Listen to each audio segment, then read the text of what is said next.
And all the sights I see, the walls of Master came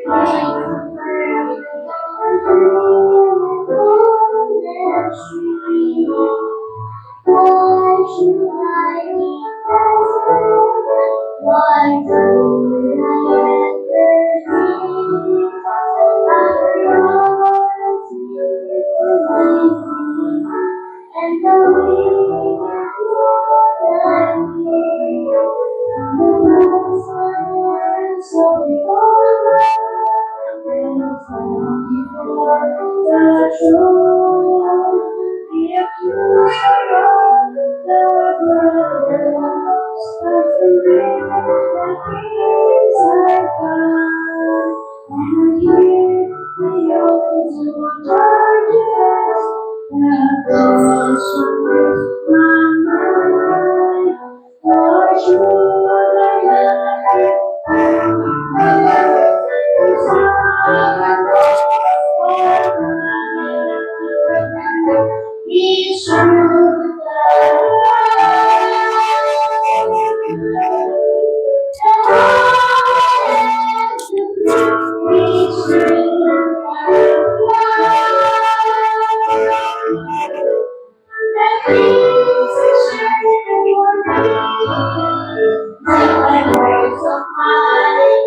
righteousness, for guilty wrath our days, and because of that old prophecy, having won the Calvary, that is my own is true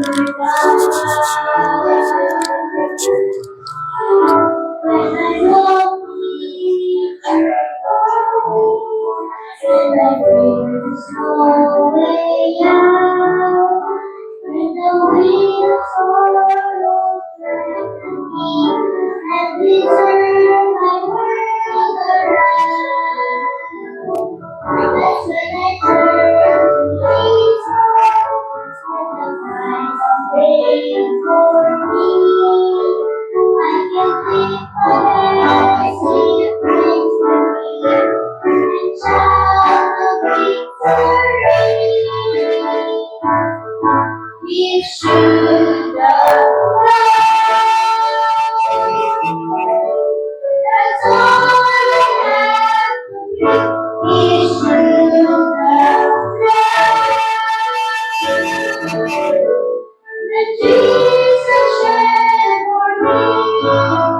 Now I hope somehow righteousness for guilty wrath our day, and because of that old prophecy, having on that Calvary, that is my only peace, it should have but because of that old prophecy, having on our Calvary, this is my hope. It should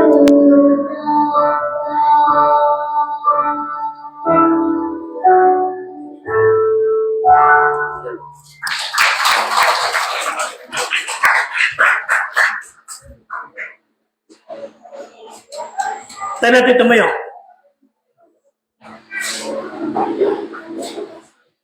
Naitanong niyo na ba po yung isang bagay, bakit merong kalungkutan sa mundo? Bakit nagkakasakit ang ating mga mahal sa buhay? Tayo.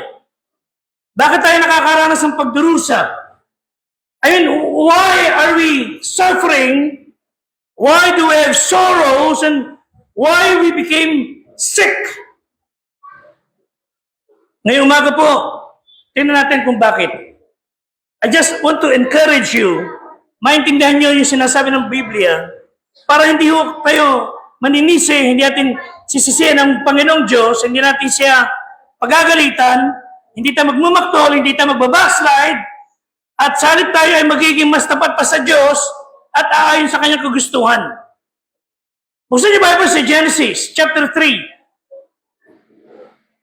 Basahin po natin ang verse 16 to 17. Ayok to God, malalaman natin yan. Bakit tayo nagkakasakit? Bakit tayo nagdurusa? Bakit tayo nagkakaroon kalungkutan? Basahin po natin ang malakas ng salita ng Diyos. Amen? Begin. Nevertheless, babae, pag-ibig mo para iyong kanubayan, at iyong pag-ibig, makahanap ka may kahirapan, at sa iyong asawa ay pwede mo at iyong kalooban, at sa iyo at pagmamahal sa iyo. At kaya danay sinabi, sapagkat iyong dininig ang tinig ng iyong asawa, at kumain ka ng bunga ng punong kahoy na aking iniutos sa inyo, na sinabi, huwag kang kakain niyon. Sumpain ng lupa dahil sa iyo, kakain ka sa kanya sa pamamagitan ng iyong pagpapagal sa lahat ng mga araw na iyong buhay. Pagpalain ng Diyos sa mga kanyang salita, magsipo tayo. Ang biyaya ng ating Ama sa Langit ay sumaatin sa pangalan ni Kristo ang ating tagapagligtas at Diyos ng ating buhay. Amen? Huwag niyo hong pagdudahan. Ang mundong ginagalawan natin, hindi ho papatino. Yes, umunlad, gumaganda, technology-wise, modern technology, etc. Lahat ng bagay. Dito na sa panahon ito, lumalabas sa mga kakaibang bagay. Nagdanak na ang mga sasakyan di kuryente. Lahat ng mga bagay na noon hindi maakala yung mangyayari, nandito na. And yet, bagamat gumaganda, umaayos, sumasagana, bumubuti ang mga maraming bagay, ang mundo po, as it is, ay patuloy na nabubulok. Binabalot ng kalungkutan, ng pagdurusa, mga sakit, afflictions, and we heard many people, they would ask God why? Bakit nagkakarga ito? Bakit nagkakasakit? Bakit nagdurusa? Why people are dying dahil sa mga karamdaman? Why people are suffering na mapabait naman ang ugali, mabubuting mga tao? So when we see nanay, nag-isa, single parent, nagtitinda sa umaga, uuwi hating gabi, makita niya ang kanya anak, wala na, kinuha ng isang adik, ni-rape, tinapon lang kung saan. Then she would ask why. Pupunta yung adik sa bintana nilang walang harang, kukunin ng bata at papatayin. Then we would see patay, nag-abroad, nagsikap, lahat ng pera pinapadala. Pagdating niya rito sa Pilipinas, nasa niya maraming kita. Ang asawa niya, may asawa ng iba. Ang mga anak niya, puro adik na. Then they would ask why. And in vain, walang kabuluhan ang mga pagtatanong ng mga taong ito. Hirap na dinaranas. Walang solusyon sila makita. Kaya ilan ay nagpapatiwakal. Kinikitin ang kanilang buhay. Wala sila makita ang pag-asa. Walang hustisya sa tingin nila. Walang liwanag. Sana wala sa atin dito.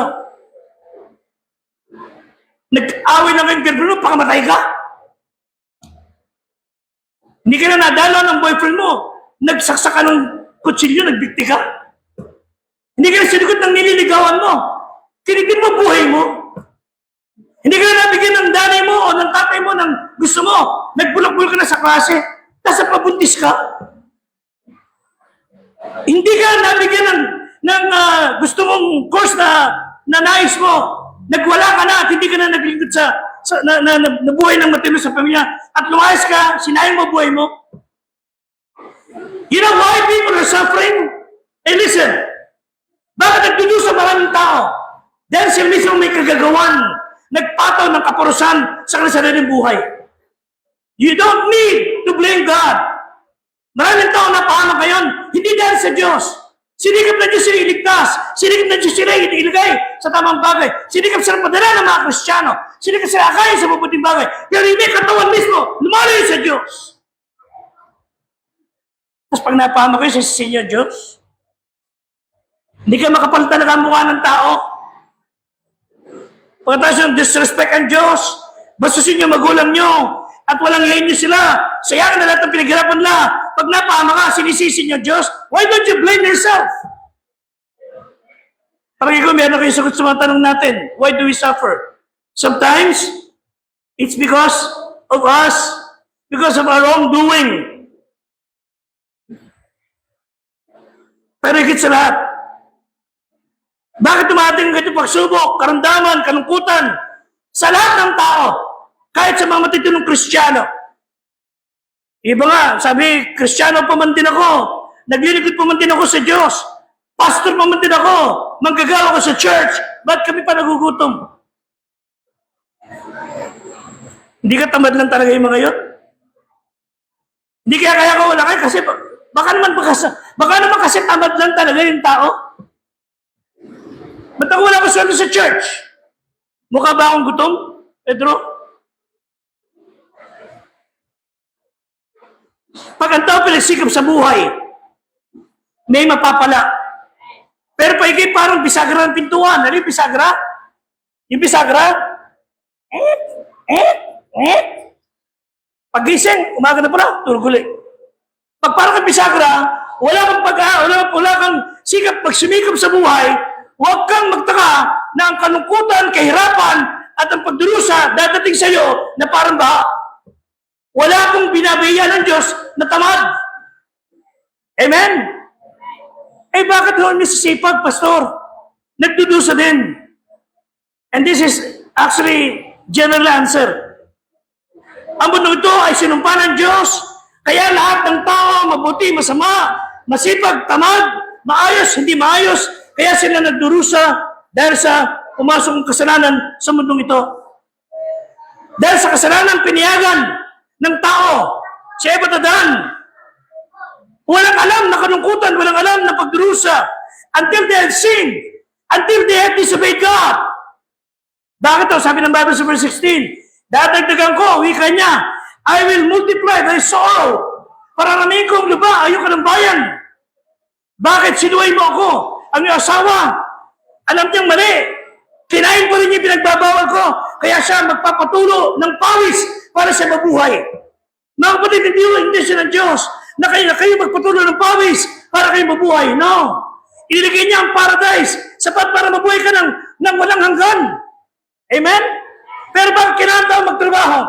Ba't kailangan siya bumangon, gumising na maaga, magpagod, maghirap sa maghapon, nagtrabaho, para kumita ng barya, para may pakain sa pamilya? You know why? Dahil sumuhay ang tao sa Diyos.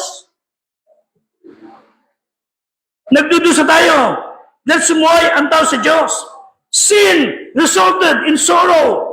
Para kay Batadan, na lahat ng ipanganak nila, kasama na tayo, na-transmit sa atin ang kalungkutang iyan.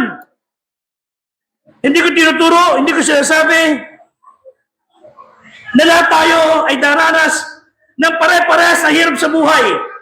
Mga kapatid, hindi po ako natutuwa na may sakit na inyong mahal sa buhay, nasa ospital.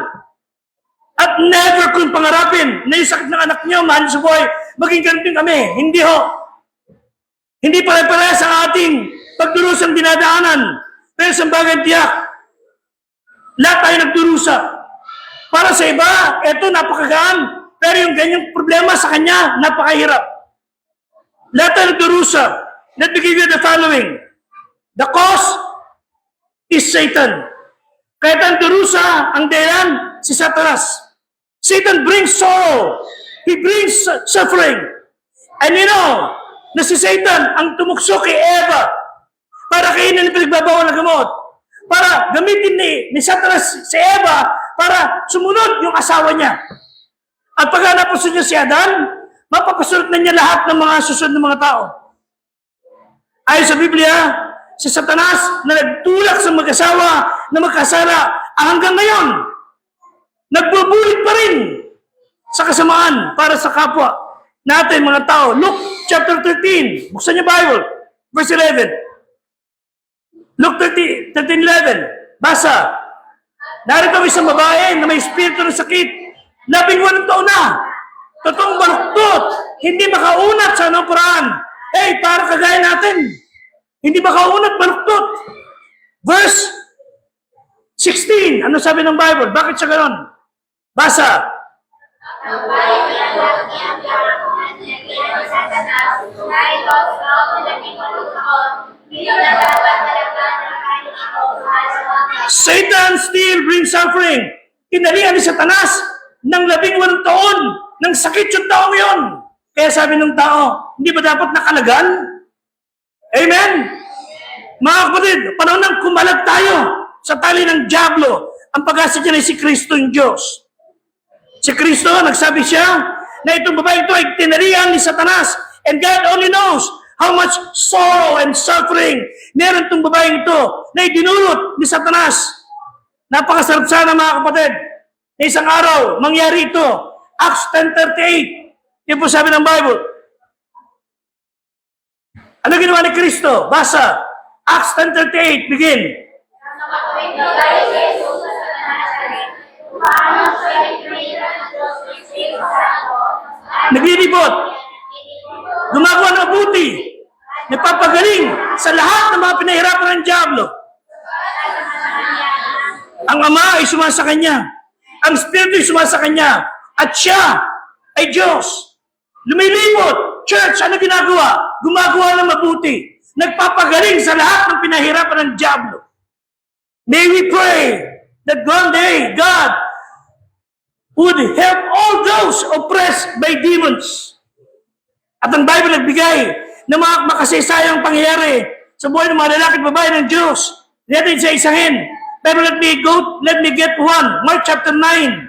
Mark chapter 9 verse 17. Ang dami po sa Biblia, may sakit. Hanggang sa nakamatay na, hindi sila nakagalit gumaling. Basahin natin ang Mark 9:17. Begin.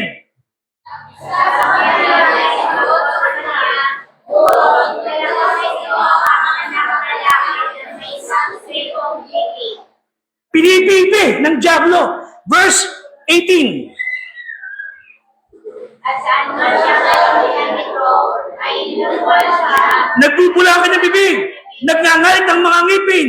Unti-unting natutuyo. Sinabi ko sa iyo, mga alagad, siya'y palabasin. Hindi kayang pagalingin ni naman. Dinala nila kay Jesus. And later, pinagaling ng Panginoong Diyos. Si Satanas, na nagdudulot ng kalungkutan, pagdurusa sa mga Kristiyano. Target na kayong mga anak ng Diyos. Target niya ngayong naniniwala kay Kristo. Job chapter 1 verse 3. Halimbawa po ito, mayamang mananampalataya. Job chapter 1. Kahit Kristiyano ka, mayaman ka, pinagpala ka, matapat ka sa Diyos, easy target ka ng dyablo. Pero papayagin siya ng Diyos kung po pwede.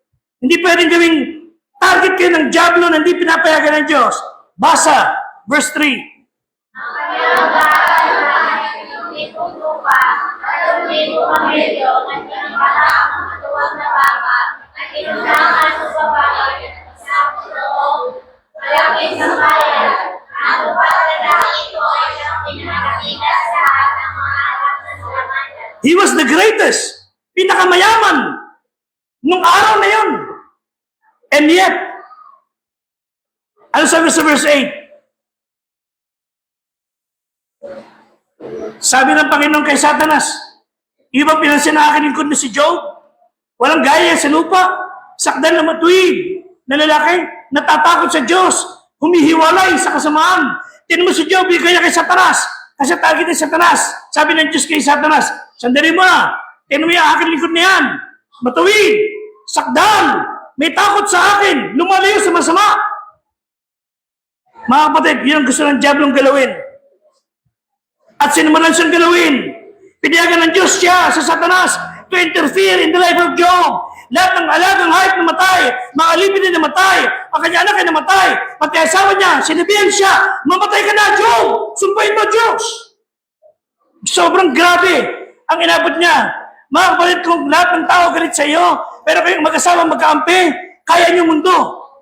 Nakikinig ba kayo? Pero kung kayo mag-asawa magkagulo, lahat ng mundo kakampi niyo, magulo buhay niyo. Asawa na Job. Ano po sabi? Sa Job 2, verse 9. Sa taanlay siya, sa natulungan siya. Job 2:9. Basa. Ang pagkagaling sinabi ng kanyang asawa sa kanya, "Ang malalim ka pa sa inyong katapat, pagkwentuhan niyo sa lumatay ka, Itakwil mo Diyos, mamatay ka na. Payo ng napakawalang kwentang tao. Nagkaroon ka ng biyaya, hindi ka nagpasalamat. Nung mawala biyaya dahil sa kapabayaan mo, sisisihin mo Diyos. Nangangailangan ka ng biyaya, pinagkalooban ng Panginoon. Hindi ka ba nagpasalamat? Nung kinupos ka na, sinisisi mo Diyos. Tapos sasabihin mo, itakwil mo Diyos, mamatay ka. Yung mamatay ka, pwede na yun. Pero itakwil mo Diyos, yun unfair. Nakikinig ba kayo? Unfair kayo. Hindi na kayo nabigyan ng baon, magdadadabog kayo. Hindi kayo nabigyan ng gusto nyo, magdadadabog kayo. Unfair kayo sa magulang. Pero si Job, ano ginawa niya? Hanggang sa kaduluduluhan, sa chapter 42 verse 10, nagpatuloy siya magtapat sa Diyos. Chapter 42 verse 10, sa isang bagay niya, sinabi niya, Panginoon, ako'y hubad na lumabas sa mundo, ako'y hubad na babalik sa iyo. Naging matapat siya, hindi siya nagkasala, pinagtiwala pa rin niya Diyos. Ano sabi ng Panginoon? Basa. At ng kanyang idalangin ng kanyang mga kaibigan. Binigyan ng Panginoon si Job. Makalawa, ang higit ng dami kaysa sa kanya tinatangkilik dati. Hey church, listen. Pag nag-stay kayo na maging tapat sa Diyos, nag-stay kayo sumusuko sa Panginoon, at nagtitiwala sa Kanya, God will give you double of what you have. Subukan niyo Diyos. Subukan niyo Diyos. Pati si Paul, 2 Corinthians 12:7. All suffering, all sicknesses and sorrows. Talaga may bahid ng diablo. Ano sabi ni Paul? 2 Corinthians 12:7. Basa. Na ako'y huwag magpalalo ng labis dahil sa kadakilaan ng mga payag. Binigyan ako ng isang tinik sa laman, isang sugo ni Satanas, o bakit tampalin na ako'y huwag magpalalo ng labis. Pinapayagan ng Diyos si Satanas na bigyan ka ng konting preno dahil pag hindi niya ginawa yun, nagmamayabang tayo at magdudulda na kahiyan sa pangalan ni Kristo. Kaya ginagawa ng Panginoon, okay, sige, masyado ka ng mayabang, akala mo, ikaw na lahat ang hari, bibigyan ka ng Diyos ng konting tampal. Maring ganyan. At ang sabi ng Panginoon sa verse 9, sapat ang biyaya ko sa iyo, hindi ka magkukulang. So the cause is Satan. Pangalawa, chastisement brings sorrow.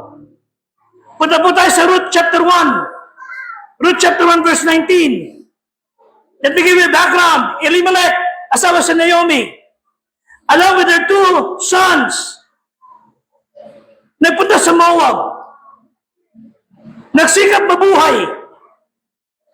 Lugar ng pagsuway. Moab was the wrong place. Moab was not for them.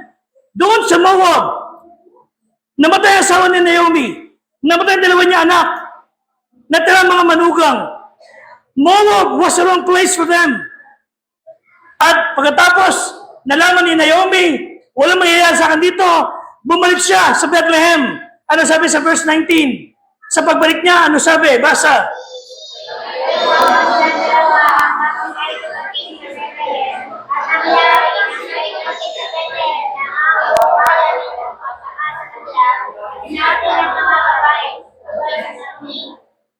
Akala nila magiging maganda. Pagbalik ng tao, pinagpala, maayos. Pag-alis dito, gulagulat ng damit. Pagbalik, punta sa abroad. Pagbalik, puro ginto na. Hindi ka na nangyari. Pag-uwi ni Naomi, kasama ang kanyang manugang na isa. I think si Ruth. O si Orpha. Sabi naman, tatay ba, ito ba si Naomi? Ito ba si Naomi? Ba't parang walang nangyari? Parang pumarpak. Inamin ni Naomi, verse 21, kaya mo sabi, verse 21, ano ginawa ng Diyos sa kanya? Bakit niyo tinawag ni Naomi?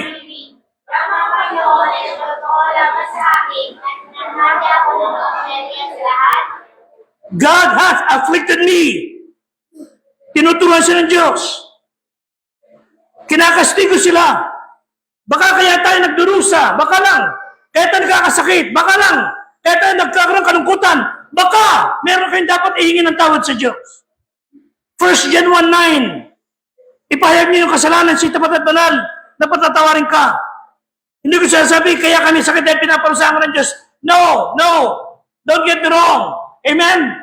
Kaya lang, baka kaya tayo nagkakasakit. Baka kaya tayo nagdurusa. Baka inaanin natin ang ating ginawang kasalanan. Noong nakaraang mga panahon, malakas tayo. Ano sabi sa Hebrews 12:6? Hebrews 12:6, ang Diyos na mabuti sa lahat, sa kanyang mga anak, ano sabi? Basa, sapagkat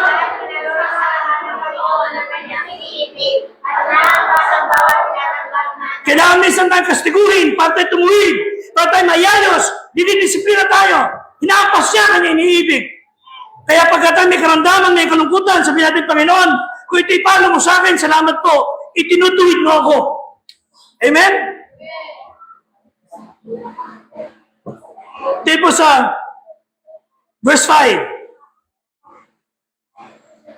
Ninyo nilimot ang iniaral na ikinapagtalo sa inyong tulad sa anak. Anak ko, huwag mong walang balayin ng parusa. Huwag mong balawalin ng parusa ng Panginoon o manlupaypay ka kung pinagbibigaan niya. Pag pinagsasabihan ka ng magulang ninyo, kinakastigo kayo. Isipin nyo, dinidisiplina nila kayo para hindi kayo lumawit sa kasamaan. The cause is Satan. Chastisement brings suffering. Thirdly, cleansing and comfort brings suffering. Sa mga tunay na Kristiyano, 2 Timothy 3:12. Sa mga matuwid ng puso, na dumadaan sa pagsubok, 2 Timothy 3:12. Basa. Oo.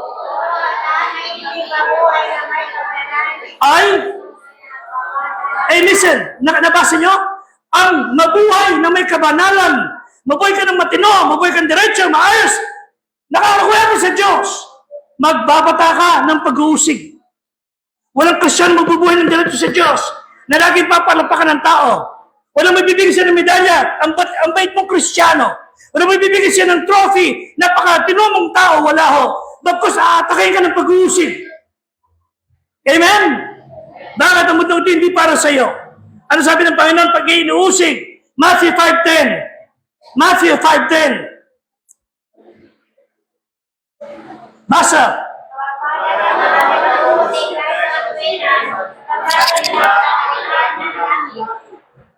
Ba't inuusig?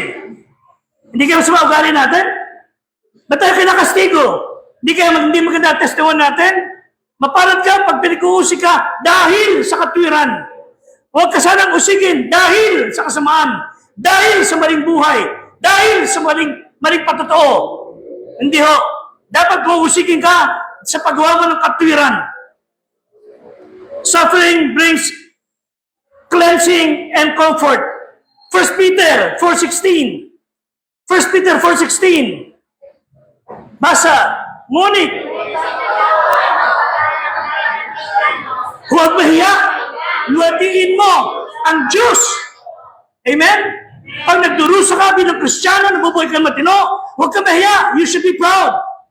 Dahil ang pagdurusang meron ako ay galing sa Panginoon. Maluwalhati ka, Jesus.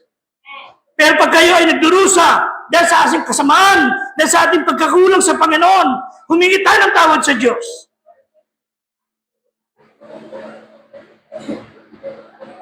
Isaiah 1:25. Minsan ginagamit ng Diyos ang pagdurusa to purge and purify. Isaiah 1:25, basa. Aking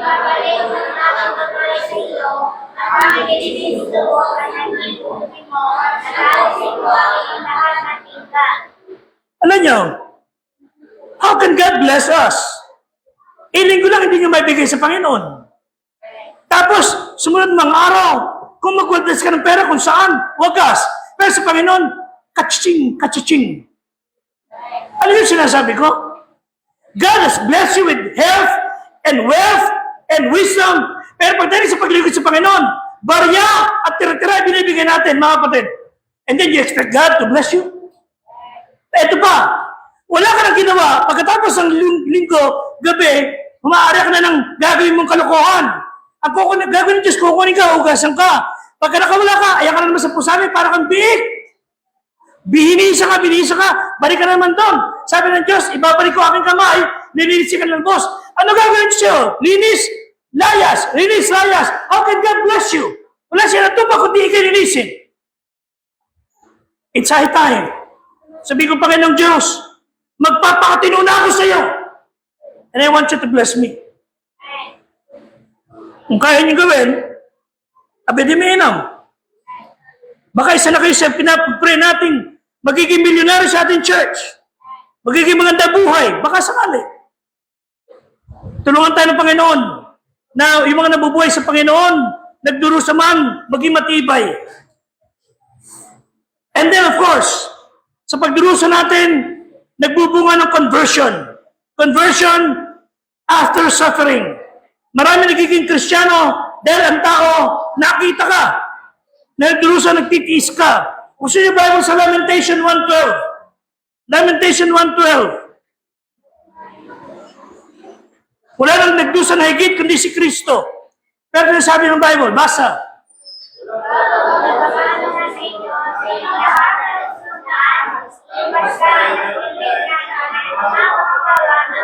You can make it louder.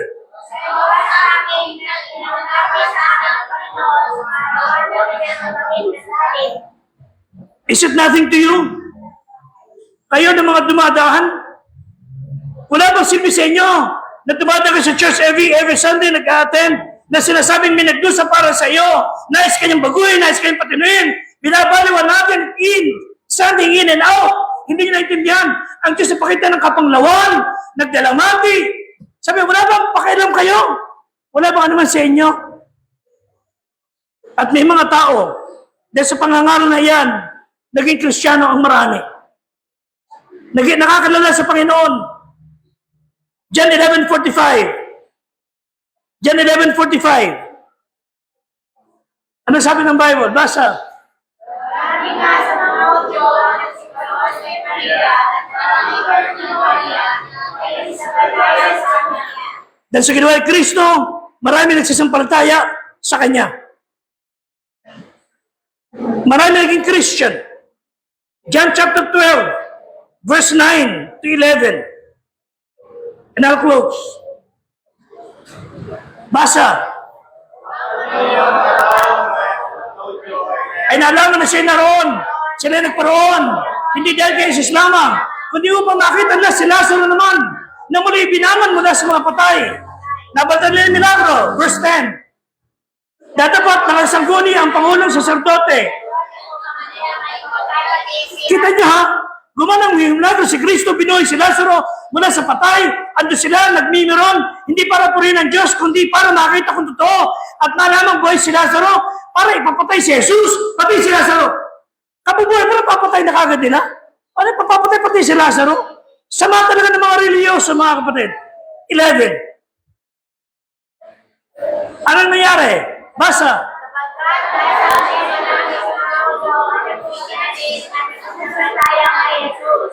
Amen? Amen, church? Maraming na-save. Maraming nakakalala kay Kristo. Tulungan tayo ng Panginoon. Na pag nakita kayo ng sino man, makita kayo ng tao, masabi nila, totoo ang Diyos sa iyong buhay. Sabi ng isang poem, my father's way, may twist and turn. My heart may throb and ache. But in my soul, I'm glad I know He maketh no mistake. Amen? Hindi po nagkamali ang Diyos na bayaan ka magkaroon ng pagdurusa. Hindi nagkamali ang Diyos na bayaan ka magkaroon ng sakit. Hindi nagkamali ang Diyos na ikibigay ng konting kalungkutan. Ginawa para siguro ma-save ang mahal mo sa buhay. The night be dark and it may seem that day will never break. I'll pin my faith, my all in Him. He maketh no mistake. Ano man mangyari, mga kapatid, itiwala niyo sa Kanya inyong pagsampalataya. Huwag niyo kalimutan ng Diyos. Pagtiwalaan niyo sa lubusan, He makes no mistake. And finally, for by and by, the mist will lift, and plain it all He'll make. Through all the way, the dark to me, He made not one mistake. Walang ginawa mali ang Diyos, mga kapatid.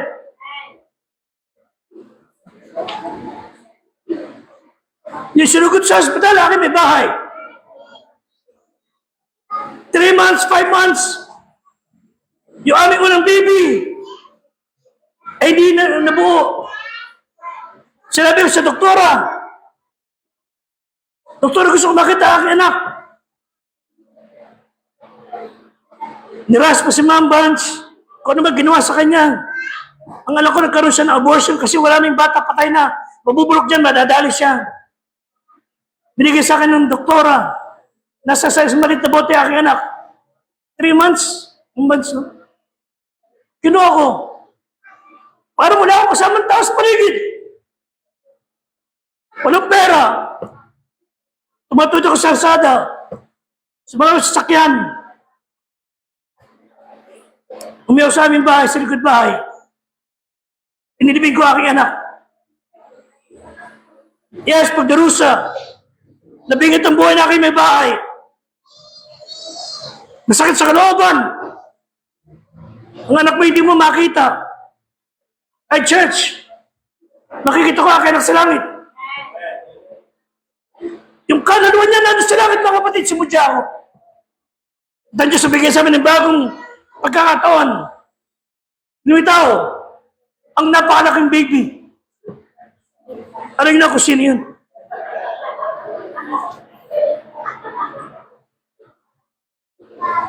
Nagdurusa ang mga Kristiyano. 2 Corinthians 4:17. Magkakaroon kalungkutan ng mga mananampalataya.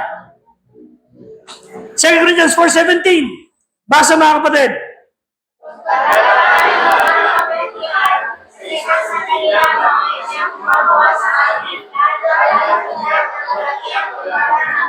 Sa tingin niyo mabigat, sa tingin niyo nag-iisa kayo nagpapasan ng mabigat.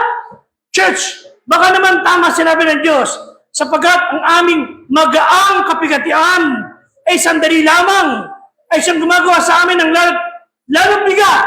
Yung biyayang nakaharap sa inyo ay napakabigat kumpara sa magaan yung pasan-pasan.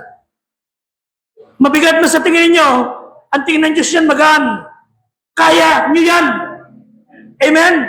Kaya niyo yan. I think it's in 1 Corinthians 10, verse 31.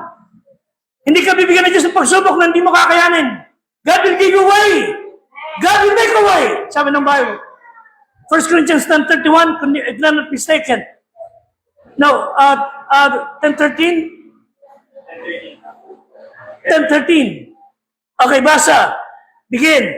Hindi naman sa inyo ang mga gusto, hindi naman natin sa tao, dapat ang Diyos, hindi tulong na kayo sa inyo kaya, kung nalagay gusto ko ay gagawin mga paraan at Okay? Hindi kayo dandatnan ng pagsubok na hindi nyo kakayanin. Galakan doon ang daan para kayo makatakas. Final verses, John 6:37. Siya na lumalapit sa akin, hindi kayo tataboy. Dito natin buksan sa John chapter 1, verse 1 to John chapter 9, verse 1 to 3. And to this will I close. And I'll show you a video. John chapter 9, verse 1 to 3. Basa. At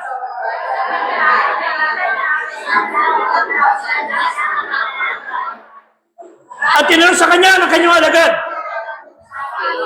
Abay, sino nagpasala ang tao ito o ang kanyang mga magulang o pag-ibig ng mga nagulat? Okay, may bulag. May bulag.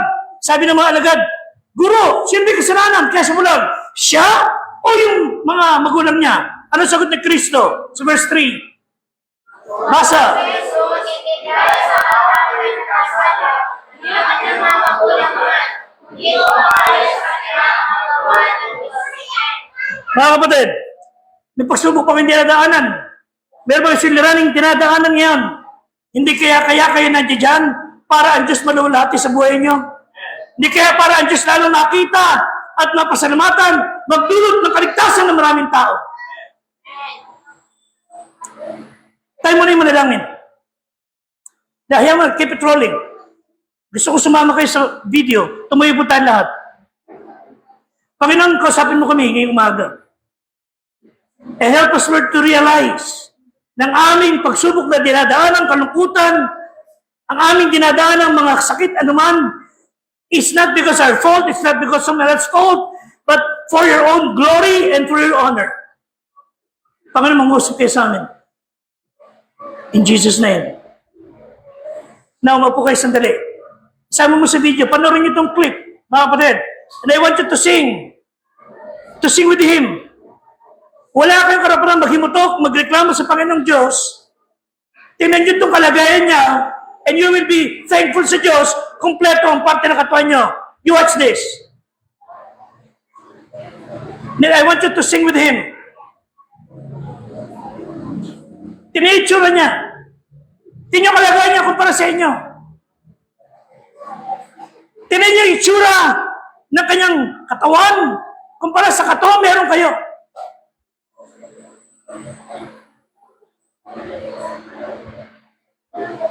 Ewan ko kung nakita niyo na siya. Tingnan niyo kung ano klaseng itsura ng kanyang limbs.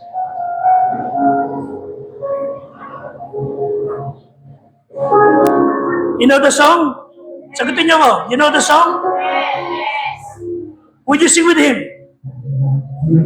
Sing. For your mercy never fails me. All my days I held in your hands. On the break of Louder. day, my head, I sing of the goodness of God. All my life. You have been faithful. Kayo, kumpleto kami niyo. All my life you have been so Siya isang kamay.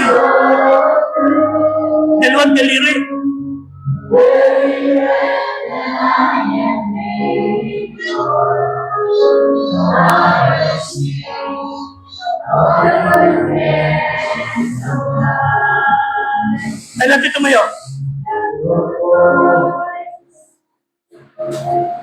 Give it playing. Okay na. Kung nausapan dyan sa inyo, mga kapatid, you have something more precious than gold. You have a better body. You have better house. Meron kayo mas magandang bahay, kumpleto pamilya nyo, wala kayong sakit, magpasalamat kayo sa Diyos. Para siguro maluwalhati siya, kaya ka pinabayaan sa pagsubok. Na I want you to come and thank God sa dinadating pagsubok. Then we will pray. Come on, sabi ka na ng Diyos. Would you be the one na tatalikuran ng Panginoon? Dumaan ka na sa konting pagsubok? Sabi ng Bible, magaan?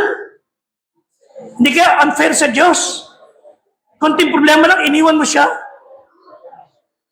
Hindi ka napaka-unfair ng Panginoon, binigay niya buhay niya, namatay sa krus para sa iyo.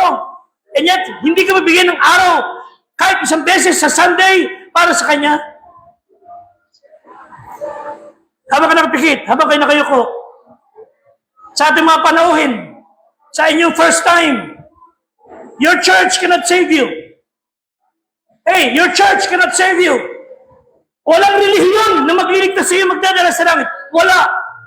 Pati aming church, ang magdadala sa iyo sa langit, si Kristo, ang tagapagligtas na ipinangangaral ng iglesyang ito. Jesus Christ can save you.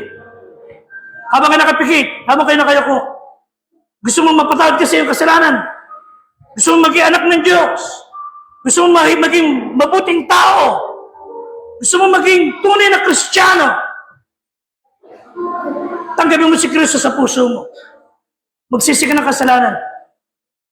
Sumunod ka sa panalangin.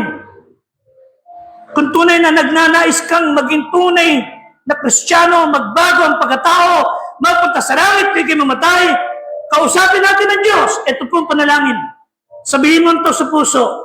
Kausapin natin ang Diyos. Sabihin mo, Panginoong Jesus, ako'y makasalanan. Iligtas mo ako sa impyerno. Pumasok ka sa puso ko. Gawin mo ko yung anak. Tulungan mo ko magbago. Sumasampalataya ako sa iyo. Ikaw ay Diyos na katawang tao. Ikaw ay nagdusa sa Kalbaryo. Ikaw ay nagbayad ng aking kasalanan.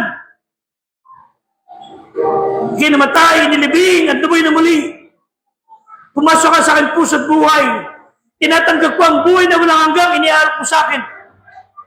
Gawin mo ko yung anak. At sa oras ang kamatayan, dahil mo ko sa langit. Tulungan mo ko magbago. Tulungan mo ko sumunod sa iyo. In Jesus' name. Now let me pray. Kayo na nagsisi ng kasalanan, kasama kaming matagal nang sumampalataya kay Kristo, you might pass through some sorrow and pain and suffering and sickness. Tanungin sa sarili niya, Panginoon, kung ito be palo, so be it. Magbabalik loob ako sa iyo. Kung ito'y para sa kaluwalhatian mo, so be it. Maluwalhati ka. Kung itong anumang dinadaanan ko ay magdudulot ng kaligtasan ng mga tao, mangyari, Panginoon. Basta kasama kita, hindi ako lalayo sa iyo. Salamat, Panginoon, sa pangungusap mo sa amin. Maluwalhati po kayo. In Jesus' name we pray. Amen. And amen. Now before we ask Brother Ron to sing,